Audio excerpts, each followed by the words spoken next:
بسم اللہ الرحمن الرحیم۔ 3 نماز گناہوں کا کفارہ ہے۔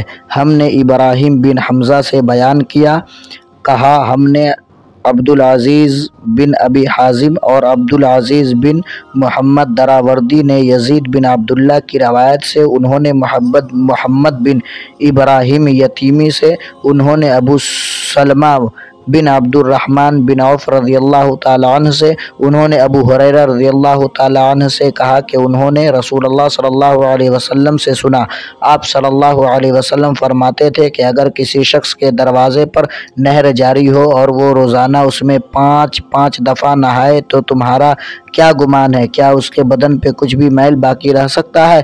صحابہ نے عرض کیا کہ نہیں یا رسول اللہ، ہرگز نہیں۔ آپ صلی اللہ علیہ وسلم نے فرمایا، کہا یہی حال 5 وقت کی نمازوں کا ہے کہ اللہ پاک ان کے ذریعے سے گناہوں کو مٹا دیتا ہے۔